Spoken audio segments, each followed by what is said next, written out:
I was bitterly disappointed the way it ended, and I'll never forget that day. Maybe it was a mistake.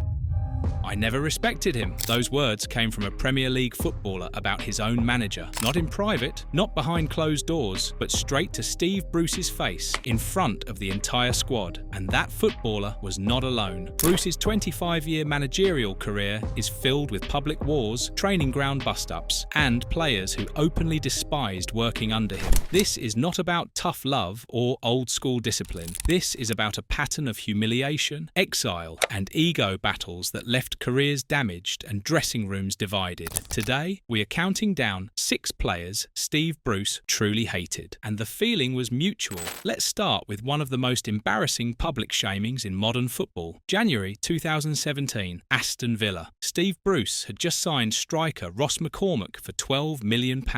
Big money, big expectations. But things went wrong fast. After a draw with Preston, McCormack missed training. His excuse? His electric gates were stuck, and he couldn't get out of his driveway. Most managers would handle this quietly. A fine, a private word, maybe a warning. Not Steve Bruce. He went straight to the media and tore McCormack apart in public. Bruce told reporters that McCormack was not fit enough to play. He mocked his attitude. He said there was too much indiscipline at the club. Then came the killer line. Bruce claimed McCormack refused to climb over a fence that was only 4 feet 6 inches high. He painted the player as lazy, spoiled, and unwilling to do the basics. The story went viral. McCormack became a national joke overnight. But here is what Bruce did not tell anyone. He claimed he drove to McCormack's house to investigate. He wanted to prove the excuse was rubbish. Sounds reasonable, right? Except McCormack later revealed the truth. Bruce did drive to the house, but he never got out of the car. He never knocked on the door. He never spoke to the player. He just pulled up, looked, and drove away. That was the investigation. Bruce then went public with his version of events anyway. He told the world the fence was 4 feet 6 inches, but McCormack said the fence was taller than him. He also said the ground was icy, and he was not going to risk injury climbing over it. He had called the club doctor ahead of time to say he might be late. He followed protocol. None of that mattered to Bruce. He had already decided McCormack was the problem, and he used the media to destroy him. Bruce even admitted this was a calculated move. He told reporters he had not done something like this in 20 years of management, but he felt he had to make a stance. Translation? He needed a scapegoat, and McCormack was it. The striker was loaned out to Nottingham Forest soon after. He later said he was glad to be away from Aston Villa. Who could blame him? Bruce turned a minor lateness issue into a career-defining scandal. Not because McCormack deserved it, but because Bruce needed to prove he was in control. The entire saga became known as Gategate. Fans mocked it online. Pundits debated it on television. And McCormack's reputation took a hit that lasted years. All because Bruce chose humiliation over professionalism. All because he wanted to send a message to the rest of the squad. Step out of line, and this is what happens to you. Your name gets dragged through the mud. Your career gets derailed, and there is nothing you can do about it. Fast forward to 2021. Newcastle United. Another public blame game. Another explosion. This time, the victim was Matt Ritchie. After a draw with Wolves, Bruce went on television and blamed Ritchie for the equaliser. He said Ritchie failed to pass on tactical instructions from the touchline. Ritchie was furious. He felt he was being used as a shield for Bruce's poor tactics. He called Bruce immediately after the match, but Bruce refused to meet him. He delayed the conversation until the following Tuesday. By the time they finally spoke, Ritchie had reached boiling point. When Bruce sent an assistant to fetch him, Ritchie refused. He said he was not speaking to the coward again. The word coward is important here. Ritchie was not angry about tactics. He was angry about being blamed publicly instead of privately. That is what cowards do. They deflect. They hide behind the media. They protect their own reputation at the expense of their players. Bruce heard what Ritchie said, and he lost it. He stormed out of his office and physically confronted the winger in front of the entire squad. Witnesses said Bruce was shoulder barging into Ritchie. Ritchie did not fight back, but the damage was done. The dressing room was stunned.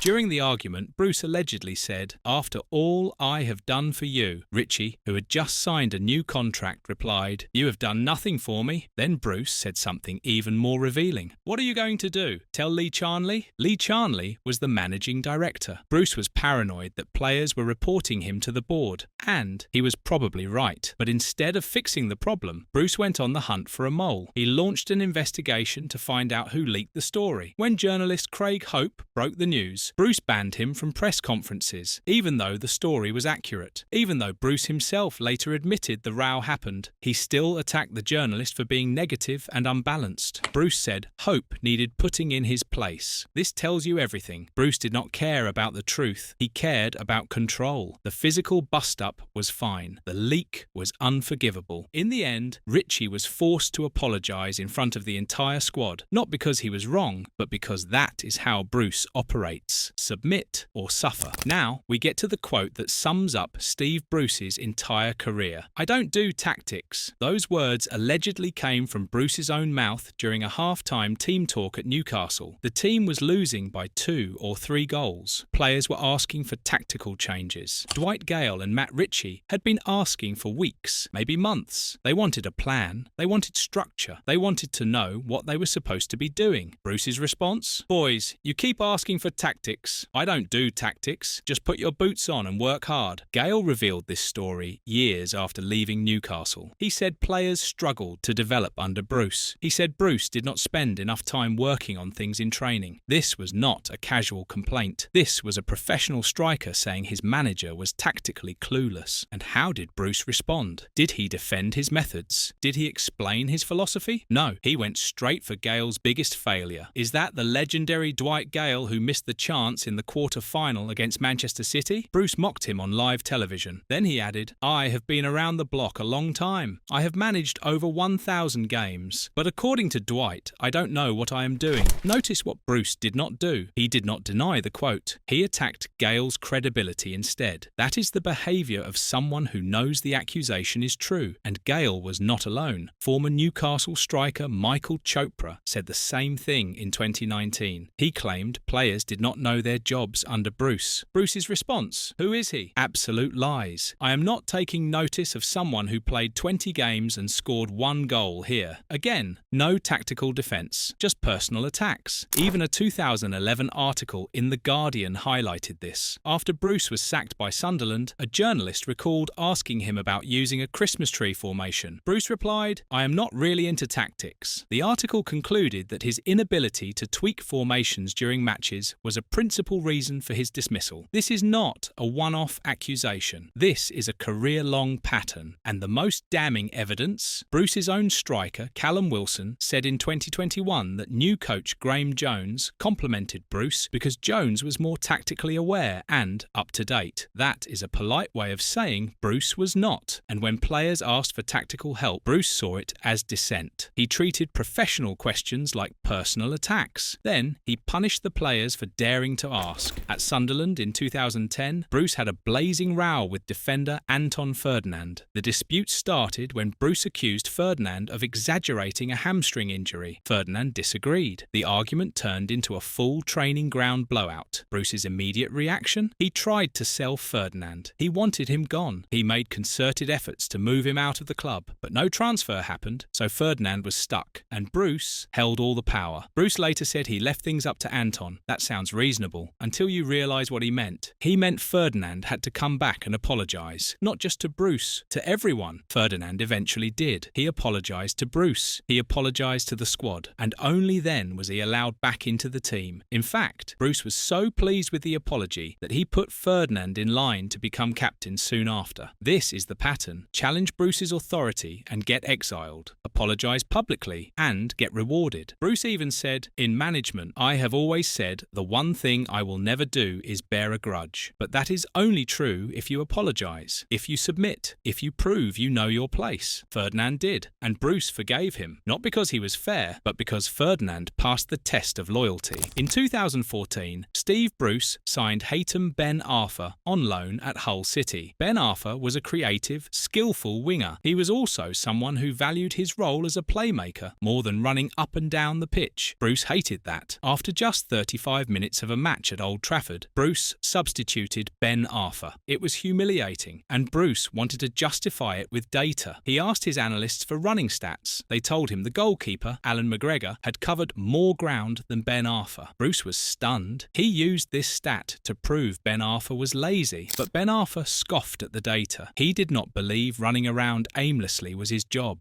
His role was to create, to make things happen, to unlock defences. Bruce did not care. For him, football was simple. simple. Work hard. Run more than the other team. If you do not, you are not trying. Ben Arthur refused to accept that logic, and for that refusal, Bruce told him his services were no longer required. The player was exiled. Bruce even told the media he did not know where Ben Arthur was, but that was a lie. The club knew he had returned to Paris. Bruce just wanted to make it sound like Ben Arthur had disappeared, like he was unprofessional, like he was the problem. Ben Arthur never apologized, and he never came back. Bruce made sure of that, because in Bruce's world, there is no room for players who think differently. No room for creativity if it does not come with blind obedience. Ben Arthur's crime was not being lazy, it was refusing to submit. Also at Hull in 2014, defender Paul McShane made a fatal mistake. He complained on Twitter. McShane was frustrated at not playing, so he vented online. He retweeted fan comments about his continued exile from the squad. That was enough for Bruce. McShane was immediately sent to train with the under-21s. He was banished, not for missing training, not for arguing in person, but for expressing frustration on social media. Bruce then made a public demand. He said McShane had to apologise to him and to the squad. Only then would he be allowed back. It is entirely up to Paul, Bruce said, as if McShane had a choice: apologise and play, or refuse and rot in the reserves. McShane eventually apologised, and he was brought back into the fold, but the message was clear. You can feel frustrated, you can feel ignored, but if you say it out loud, you will be punished, and the only way back is total submission. 6 players, 6 conflicts, 1 pattern. Steve Bruce did not just have bad luck with difficult personalities. He created these situations. He used the media to shame players publicly. He treated tactical questions as personal attacks. He demanded apologies, not because he wanted unity, but because he needed control. Players like Ross McCormack, Matt Ritchie, and Dwight Gale were not lazy or disrespectful. They were professionals who wanted better. They wanted structure. They wanted a manager who could develop them. Instead, they got a man who saw every challenge as dissent, a man who responded with humiliation, exile, and physical confrontation. And the players who survived? Anton Ferdinand, Nicky Butt, Paul McShane. They all had one thing in common. They apologised. They submitted. They proved their loyalty by accepting blame. Bruce's famous line, "I never bear a grudge," is only true if you bow down first. If you refuse, like Ben Arthur and McCormack, you are finished. The sad truth is that Bruce's methods might have worked in the 1990s, but modern players are educated. They understand tactics. They expect communication, and when they ask for it, they should not be called cowards or lazy. They should not be mocked on live television, and they definitely should not be physically confronted in front of their teammates. Steve Bruce managed over 1,000 games, but these 6 stories show that longevity does not equal respect, and in the end, the players had the final word. I never respected him, and honestly, who could blame them? What made these conflicts even worse was that Bruce never seemed to learn. He repeated the same mistakes at every club, the same public blaming, the same demand for submission, the same refusal to engage with legitimate criticism. It was not about protecting standards or maintaining discipline. It was about ego, pure and simple. Bruce could not handle being questioned. He could not accept that players might have valid concerns, and so he turned every disagreement into a war where only one side could win. His side, always his side. So that is the list. 6 players Steve Bruce truly hated, and 6 players who hated him right back. Let me know in the comments which manager you think we should expose next. Do not forget to like and subscribe for more football deep dives. See you in the next one.